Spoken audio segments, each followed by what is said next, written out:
So when she points to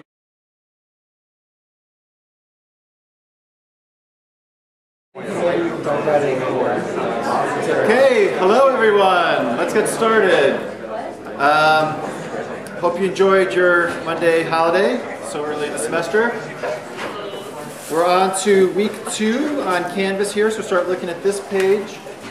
Notice I have some readings up from different places on the web on topics we're covering today, and also another online ebook thing. Are people having any trouble with that Runestone, or is that going okay? I'll start checking progress and all that and putting some scores up pretty soon. Also notice for lecture notes, I'm going to try, instead of keep uploading it to Canvas and then making a little change and uploading it again, I'm just going to link to a Google Drive. So that's a link to a PowerPoint deck. And if you have trouble with that, let me know after class and I'll see what's going on. So you should be able to download it directly through that link. And I can change it without too much fuss. Okay. We're trying our live stream again here. Hopefully things are getting smoother. Still causing my computer a little trouble. I'm going to go to the beginning here. Hold on. My cursor is sort of freaking out on me a little bit. We're all the way at the end. I can't move my cursor.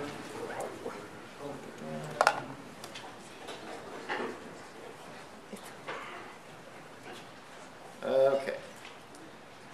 So today I want to talk a little more about making static methods and passing information into the methods, getting information out of the methods, and then we're going to look at a new kind of statement that allows us to do conditional behavior in programs.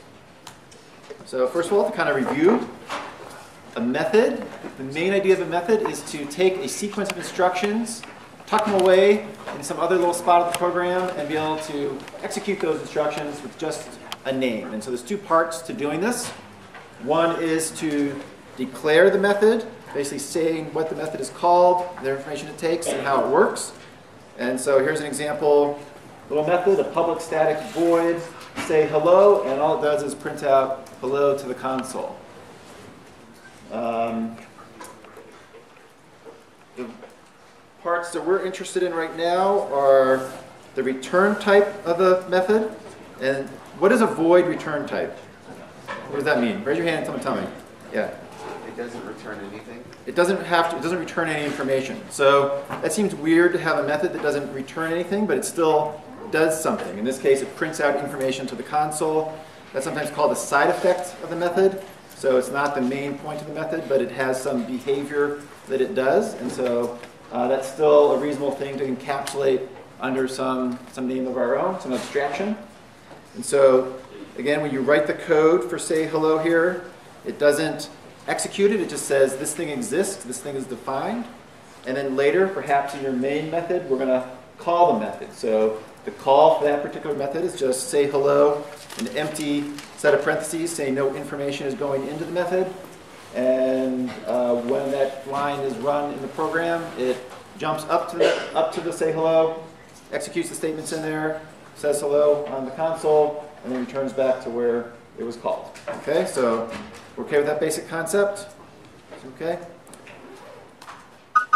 All right, so here's a slightly more complicated version. I have a main, and in main I'm calling method A, I'm calling method B, and then printing something out. And I've also defined these two methods in that class. I have A defined, it just prints out in A, and B defined, and it prints out in B. If I were to run this program, what would it do? So actually I want you to kind of carefully think about it, talk to your neighbor, write down exactly what's going on.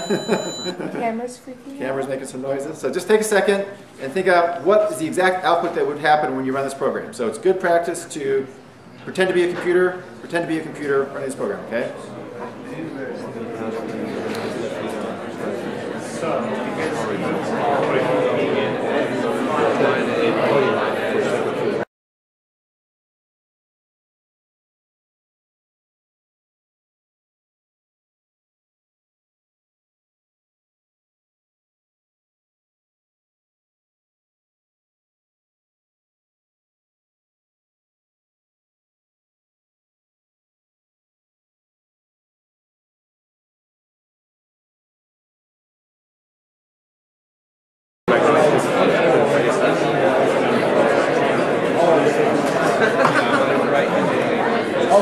Okay,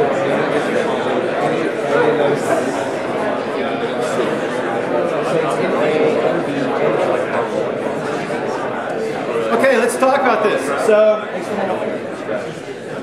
what's the first line that would be executed in this program?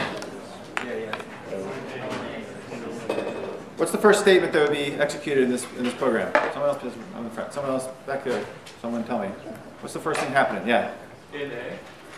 Well, let's forget what's come out. But the first line that is executed is that statement, a call to the function A, right? So we start in main, and we go into the statement body of main, and it executes that statement. In order to execute it, to call it, it then goes to method A and executes all the statements in its body. There's only one line here, and it prints out in A.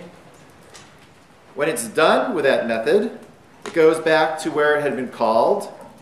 It goes to the next line after it, in which case here it's calling method B. So to execute method B, it goes to B, executes its statements one at a time in the statement body, and so it prints out in B. Goes to its next line. Its next line is a call to method A. So not only main can call A, right, but any method can call A in its statement body. So to call A, it goes up to A and executes it, prints out in A. Returns back to method B. There are no more statements in method B. So then it returns back to where we called B, goes to the next line, and prints out done. And then it'll go to the next line, there's nothing left, and the program terminates at that point. Okay, so any questions about that? You need to be able to trace these kinds of calls through your code and figure out what's actually going to happen when you run this program. So it needs to be within the main method in order for it to actually be executed? So it doesn't have to be in the main method to be executed, but that's where the program starts, right? So again, for example, it can still execute the A over here, but the program wouldn't start there. All programs start in main and start going the lines one at a time. Any other questions? All right. This kind of skill of looking at a program and running through it by yourself without letting the computer do it is very important, because when you have a problem with your program, the computer's just going to keep doing the same thing over and over again, and it's wrong, right? So you need to step through it yourself and see where things start going awry from what you expect is happening. And of course, we'll be pushing on this concept of debugging a program a lot more as we go. Okay, questions? So neither of those A or B methods took any information in or returned anything, and of course that's a more important aspect of methods. When we do this, it's called passing arguments to a method when we do a call. And we've been doing this quite a bit already without really realizing it. So for example, down here I have a system out print line, and we were passing in a string, hi, and that argument to that function, to the print line method, is what is supposed to be output to the console. So we've been using this concept of giving information to methods already, but we want to do it with our own methods as well. So let me write some code actually. Okay, so in Eclipse, and I have a little trouble here. Okay, Eclipse.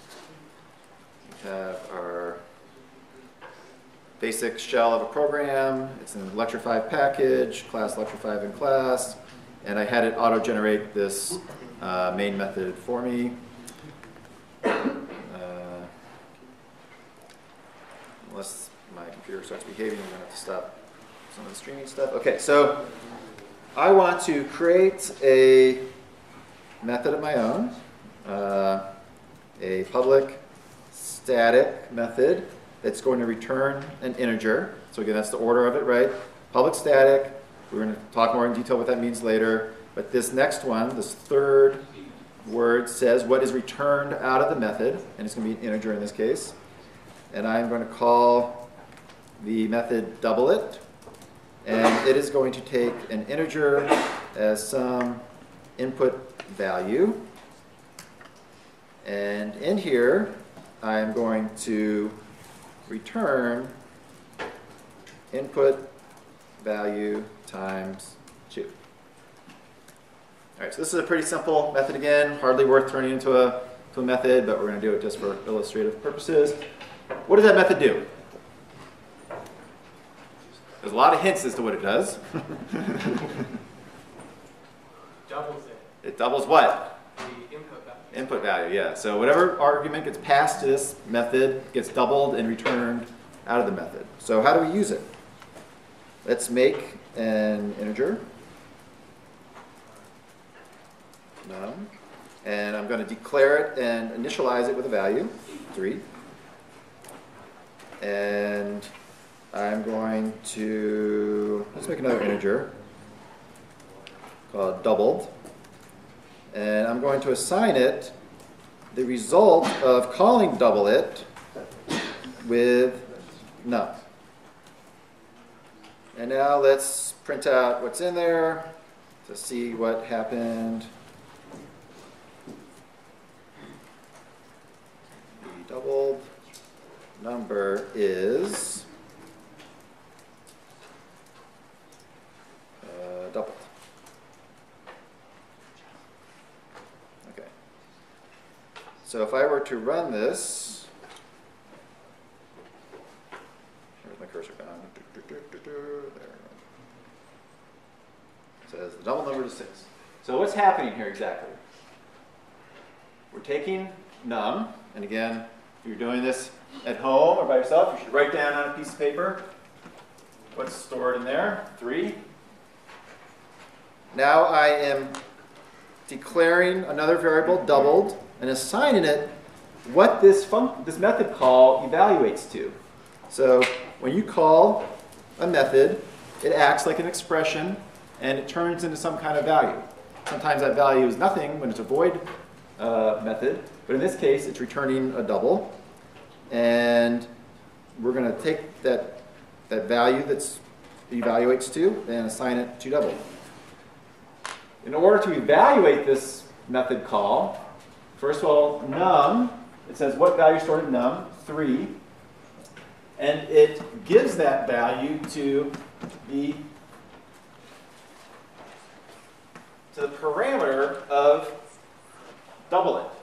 So that gets assigned a 3. You can kind of think like by magic, there's something going on in there where it says input val equals num. So whatever value stored in num, 3, gets assigned into input val, right? That's the behavior of passing an argument to a method.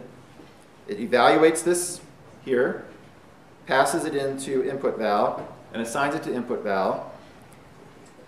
We can use input val in the body of the method as a variable, basically. So we can store new information in it, we can take information out of it, and we can keep using this thing in there. It performs this computation, input val times 2, 3 times 2 is 6. It returns that value, and this method call here evaluates to that number 6, and then 6 gets stored in double. All right, so that's the mechanics of it. Pass information in, the call evaluates to some result, and that result can be used somewhere else. Now, there's different ways I can call this method. I could, instead of passing in, what the heck?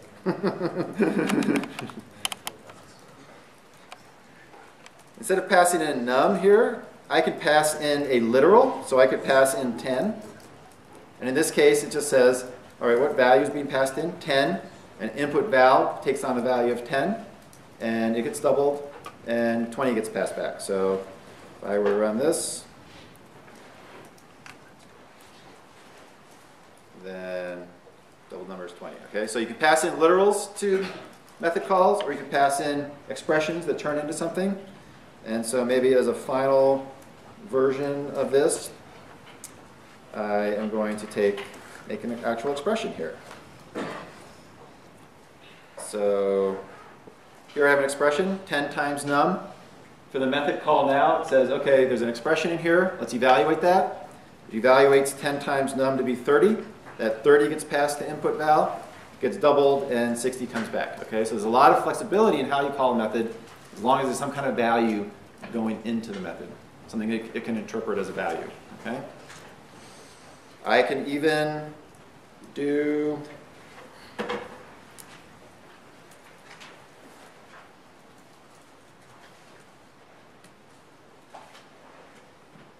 that. What is this going to do? So It's going to make it go through the... what is it going to do? It's going to call the double it 2 times. It's going to call double it 2 times. So what's our answer going to be here? 100. Okay, so first of all, we have, it goes through and says, okay, what am I calling double it with? And it says, I'm calling it with whatever double it of 5 returns as a value. So it has to figure out what that is. So first, and then we're doing double it of that. So it says, first of all, what does this evaluate to? It goes up, passes 5 into input val, doubles it. This evaluates into a 10. And it says, okay, let's call double it with that 10 value. 10 goes up, 10 is sort of input val, that's doubled to 20. This whole thing evaluates to 20. Okay? So sometimes you get pretty tricky. You can do all sorts of, your expression can be pretty complicated, or your method call can be pretty complicated. And you'll see code that has all sorts of nested layers like this, and you have to kind of figure out what's going on inside each one. So don't be fooled. All right, questions about that before we move on? I'm going to do one more thing here and use, instead of a variable here,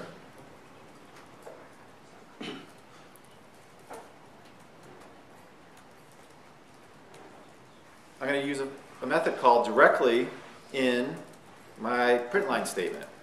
So how's it going to evaluate this? It's going to go through and say, okay, I'm trying to print out a string literal, the doubled number is, and I'm going to concatenate onto that the result of calling doublet of 7. So it's going to evaluate doublet of 7 to be 14, and then concatenate that 14 number onto the end of that string to get the double number is 14. So if I run that,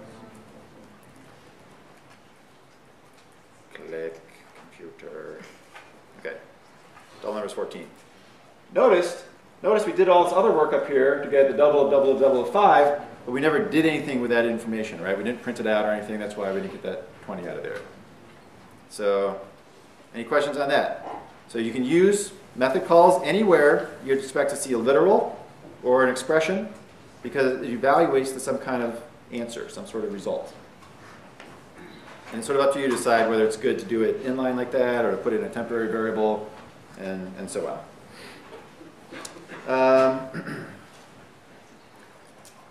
The one thing also I want to harp on a little bit is, let me steal this line here. I'm going to copy that. And I'm going to paste it up here. Let's say, oops, put val times 2. And I'm returning input val. And let me make this a little more simple. All right, what is this code going to output? So I make num, I make doubled, I assign it the result of calling doublet of 5, and up here I do 2 things now. So what's going to come out of this code when I run it?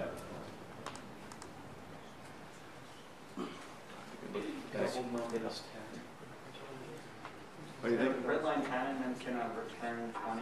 And then So it's going to print out the double number is 5 times 2, which is 10.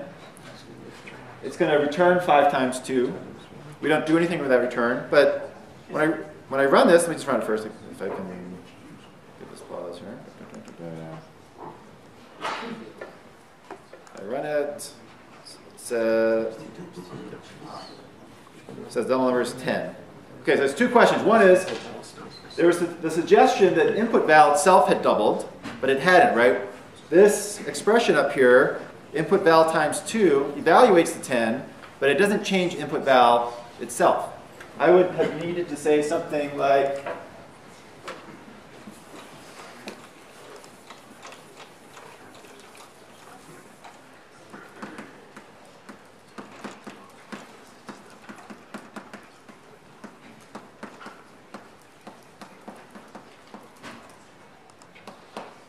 I would have to take the old input val, double it, and reassign it back to input val for that to be changed in the body of the method, okay? So it's not going to go 10 and then 20.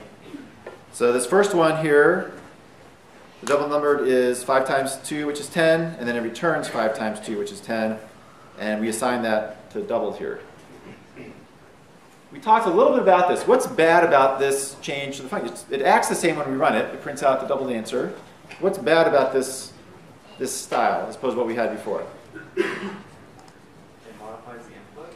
It doesn't actually modify the input. Each time, input val is still 5. Each time. I mean, we're doubling to be 10, but it's not changing input val. It does more than one thing, so it can be confusing for trying to run things. It does more than one thing, right? Method should do one specific thing. Sometimes I think it can be kind of complicated, but in this case, we're computing the double number, and we're outputting it all in the method.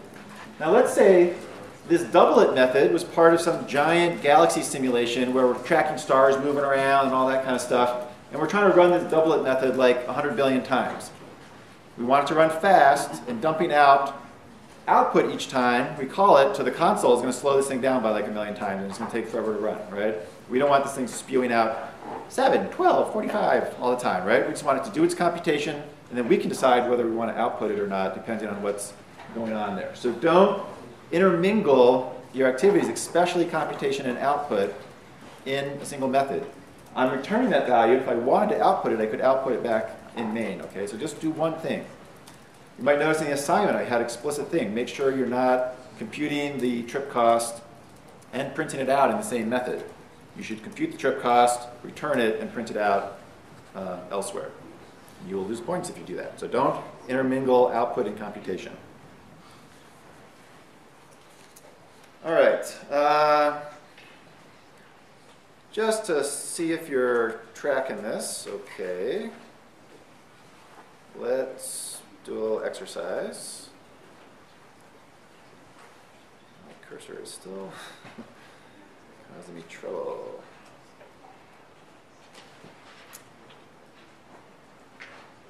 All right, I want you to write a method on paper or computer with your neighbors or something to compute the area, compute and return the area of a circle when given its radius, all right?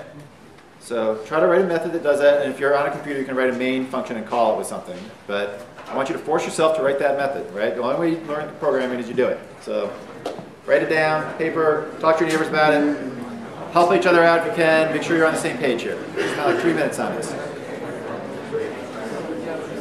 Make sure you know the math for area. Figure out what the name of the method should be called and what goes into it. Figure out what's returned. That's perfect. And add the code to compute it.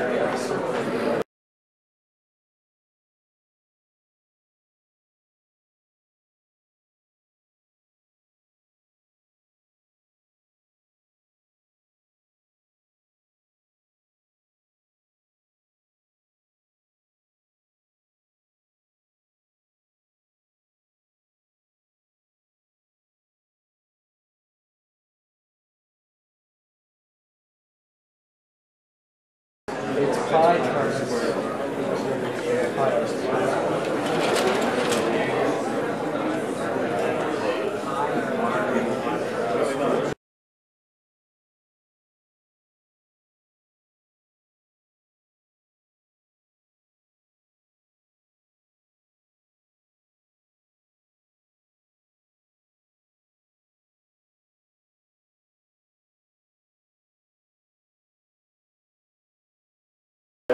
Pi equals 1. Anansi.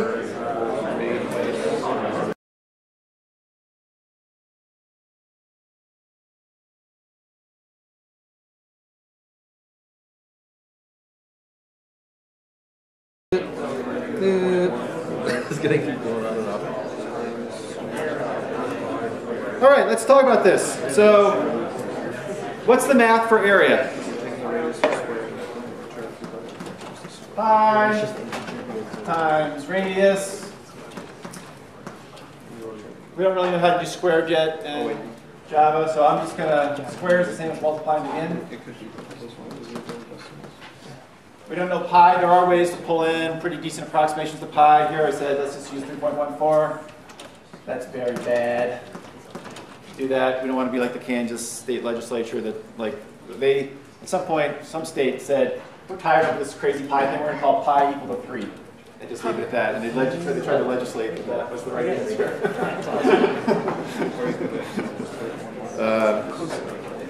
All right, what should we call this method? Someone tell me what you had for this, like the first line of the method here. The name and what goes into it. So who wants to volunteer what they had? Okay, what do you have? Public static double the area. Public static. And then, what did you call it? Yep. Area, but I did double. Oh, double. Okay, you're doing a return type is a floating point number. And you called it what? Area. Area. Maybe area of circle or something. Can be a little more, a little more specific. So in case there's squares and stuff. And what's going into this thing? So you're going to have a. It's not running out of room here.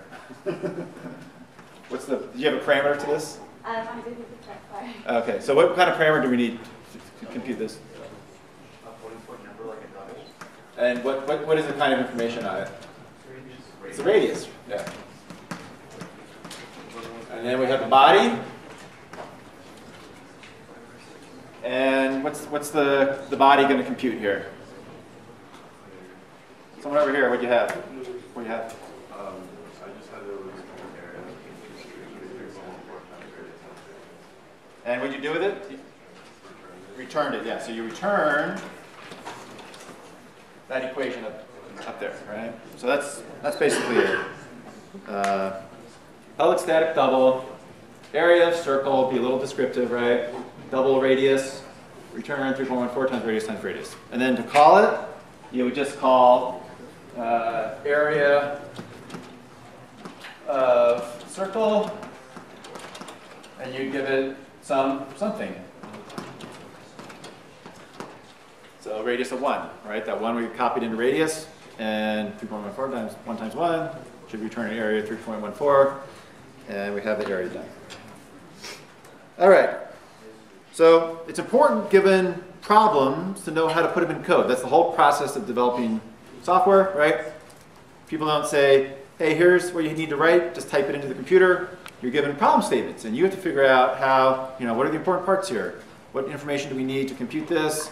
What comes out? Those are the skills we're trying to develop here. Any questions on that? Pretty good? A lot of this class is going to be like, write something that does this, and you have to be able to force yourself to write out these elements and know what goes as part of the method definition. Let's write some more code. Freeze, freeze, freeze. Very annoying. All right. I'm going to leave that function up there. Let's make a new one. I'm going to make a public static void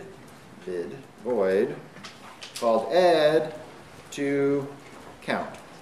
And I'm going to pass in count. And in here, I'm going to say count equals count plus 1. And it's void, so I'm not returning anything. And then down here, I am going to make a variable count and assign it 1. And then I'm going to print it out.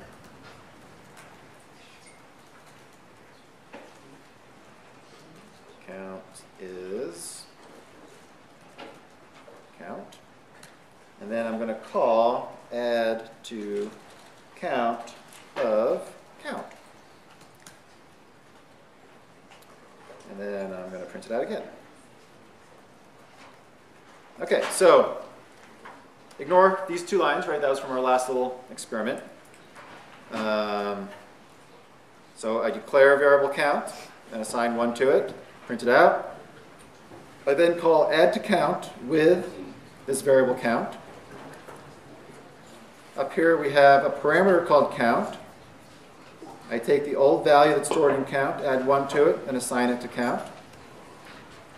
And then we come back and we print out what's in count. What is this going to print out? 1, 2. Cursor, cursor, cursor. Prints out 1, 1. Yay!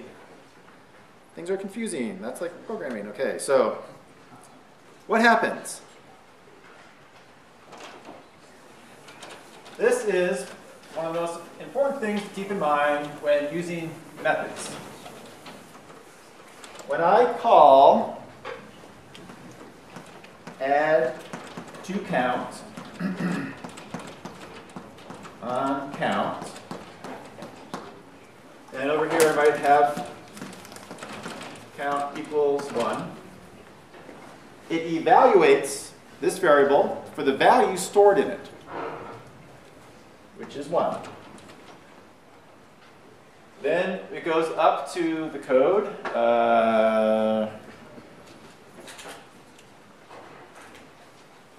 Add to count. And it assigns this value 1 to this variable count. The problem is this count is different than this count. Okay? Variables exist in the scope, in the curly braces that they're declared in. So in this case, this count down here only exists in this curly brace up here to the end of that statement block. That's the only place you can use that count variable, once it's declared to the end of that statement block. This count up here is coincidentally called the same thing as the other count, but it is not the same variable. So the computer has a separate place to store that variable, okay? And so this count is totally different.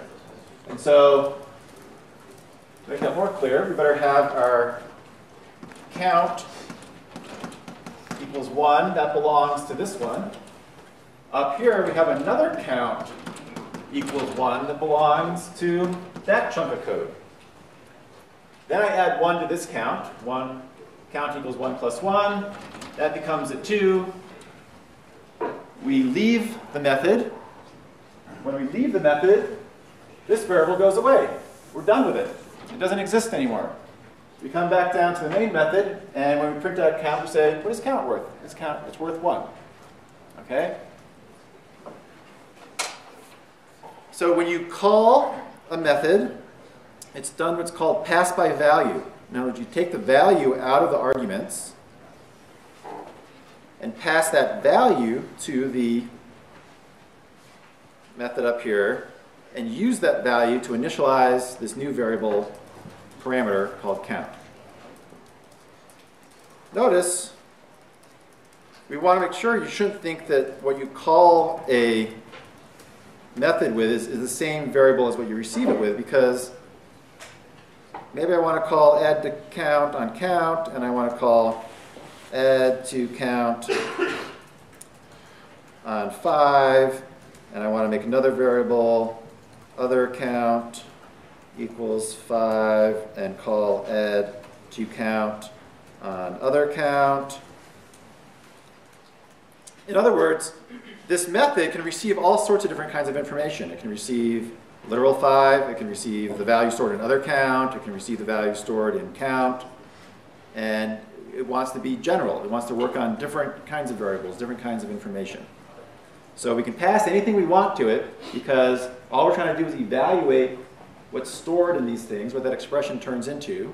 So if it's a variable, we look at what's in the variable. If it's a bunch of math, it evaluates the math. And that value, passed by value, gets passed to this parameter and used up here. if I made this method only work on count, that'd be stupid, right? Because it's like, I want to work on other things as well. I want this to be a general method that works on all sorts of things. Now, this method doesn't do anything. It is a stupid method to begin with, right? It actually, it doesn't output anything. It doesn't return anything. And in the computations it doesn't persist anywhere, so it's sort of a bad method. But in general, don't be fooled just because something has the same name that it's the same variable, right? We can redeclare variables in their own local scope, and they only exist in that area.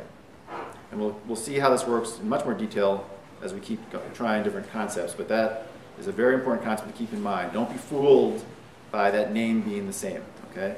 Questions on this part? You're okay?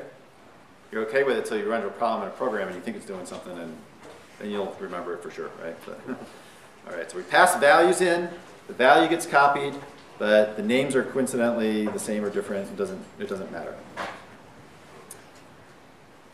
Okay. PowerPoint for a second.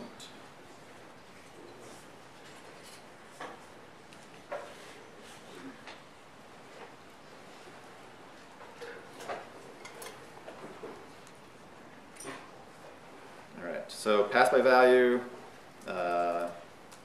important. And again, we can call, so when we call a method with a value, that value is passed along to and copied to initialize the, assigned to the parameter.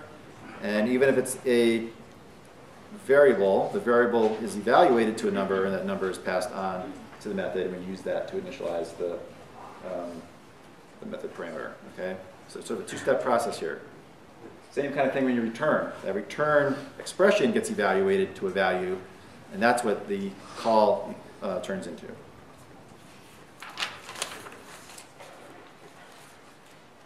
Let's do some quick thing on comments. So if you assigned me to do some comments, and I added a little bit of information on Java docs, which you should look at, but basically, just to kind of get everyone on the same page, comments are an important part of programming. They're kind of boring because you're just typing things that you already know in some sense, but other people don't know it. So it's super important for you to use comments in your code. It helps explain it to other people.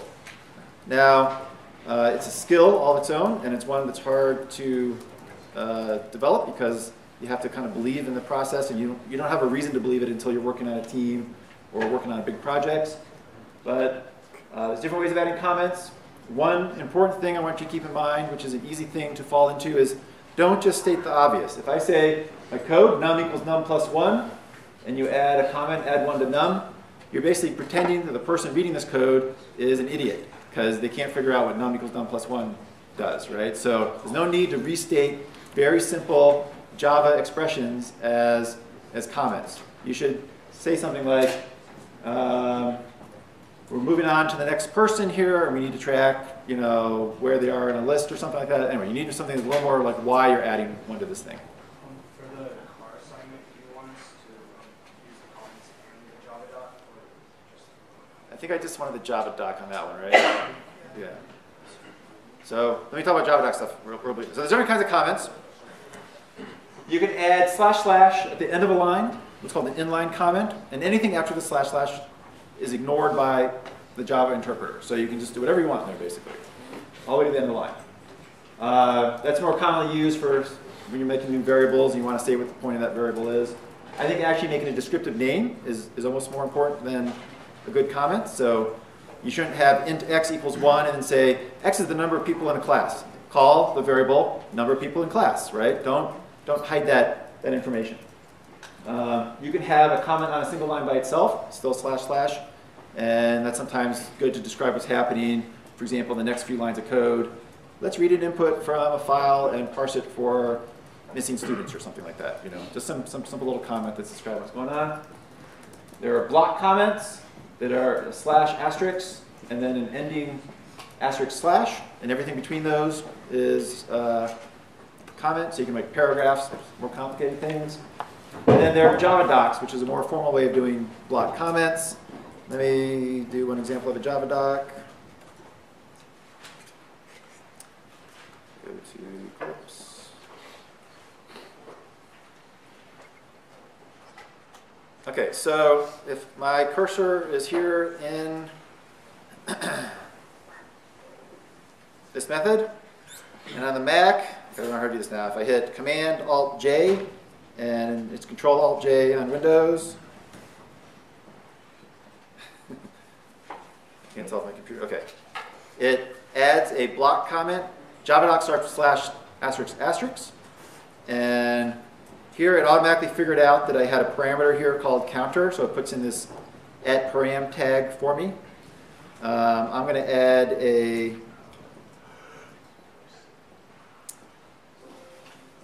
little description saying this adds 1 to the parameter and then forgets about it. Something like that.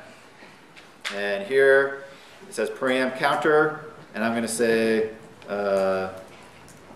this integer gets 1 added to it temporarily. Something like that. You shouldn't have to have too complicated things on the parameters. It's good to describe like units that you're expecting there, like this is distance in centimeters, because if it just says distance, you know, a person calling it doesn't really know what the expectations are, so you can write assumptions here, things that need a little clarification. And of course, you got to remember, it's pretty clear to you because you wrote the function that you're expecting centimeters or miles or whatever, but someone else looking at this is going to go through and like undo the math, reverse engineer the math to figure out what's going on. So it's very good, especially to do think little assumptions that may get lost in the code. And of course, if you were to do something like distance, maybe you should call the thing distance in centimeters or something like that. Again, give the name of the parameter some useful information so you don't have to write it all out in the text up here. But typically you have at least a line, if not a paragraph of description, followed by a bunch of param stuff. And then if I do it here, notice there's also a return tag. And here I can say a doubled number returns doubled number or something like that. And again, that's a little bit obvious, but sometimes it's good just to kind of make sure people are all on the same page. The cool thing about Java docs is that you can automatically transform them into a set of HTML pages, so you can load them in a web browser, and it looks like documentation for your project, and people can then look at it and understand what's going on if they forget how to call these functions and so on. So it's a nice way of making sure the sort of like professional documentation available for all of your stuff. So we'll just get in the habit of writing these things, and again, you're like, I already wrote the code, I know how this works, I don't want to write more, I'm bored, I want to watch TV, you know. You just force yourself to write this stuff out and it makes everybody happier in the long run. So it's a good skill to keep track of. All right, questions on Java docs? And much, you know, if you Google it, look at the link I passed on, there's a bunch of different tags, author tags, different kinds of things like that. We don't know what all the tags do yet, but we'll get there. All right, let's talk about one more topic. So our program so far sort of always do the same thing. We can change the behavior a little bit by having input statements where like the input dialogues and having different numbers come in, but beyond that we don't have a very good way of changing things around.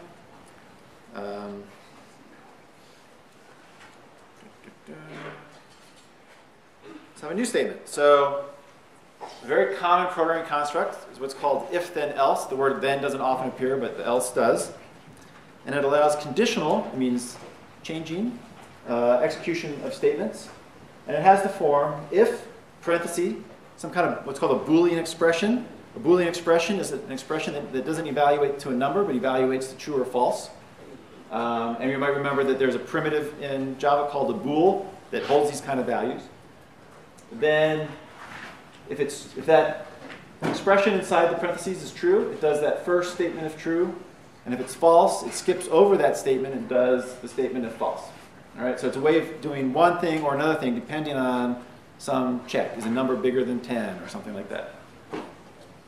So the Boolean expression is anything that evaluates to true or false. It could be a method call that returns a Boolean value. It could be a Boolean value literal. It could be something that produces a Boolean value. And in English, an example is like, I have completed assignment 1 is something that can be assigned. It's either true or false, right? It's not like you've maybe done it. You've either done it or you haven't done it. And so that can be either true or false. So again, the way this works is, if there's a true inside the parentheses, then that top statement if true, is evaluated. If it's false, then it skips over statement if true and does the statement if false part here, right? So you can check for some condition and do two different behaviors depending on that. So both are never executed, only one or the other.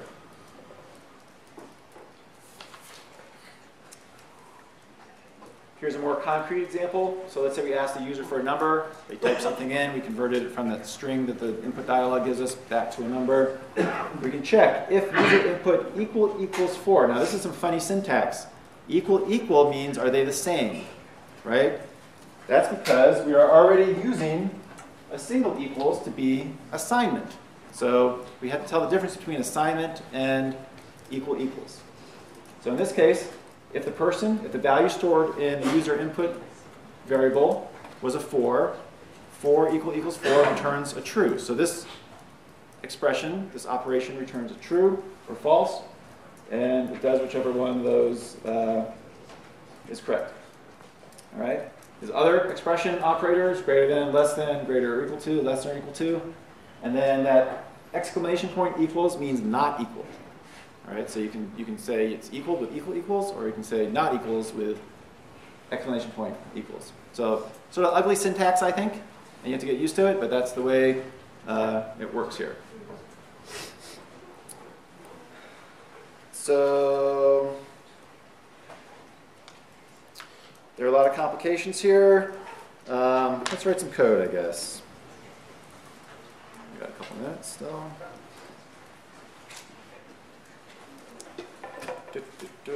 Cursor come alive, Eclipse.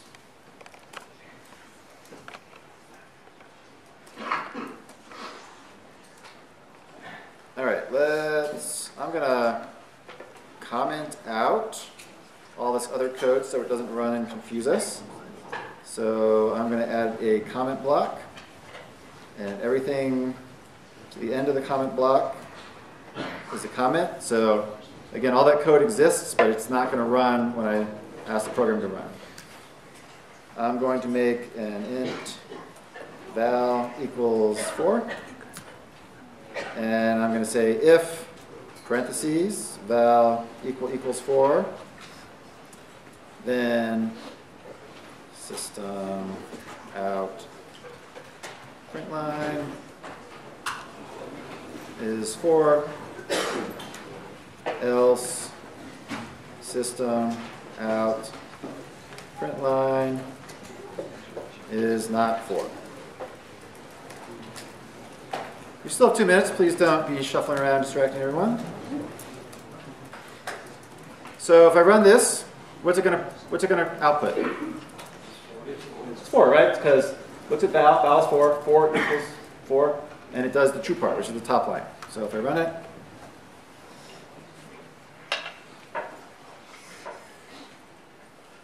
prints out 4. Let's try one more.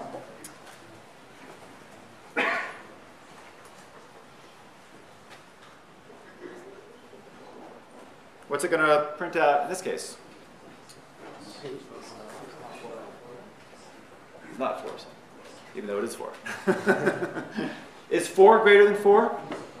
No, it's a false. So that expression returns a false value. Because it's a false value, it skips over the true part of it, goes to the else part, and prints out is not 4. Let me run it, if I can.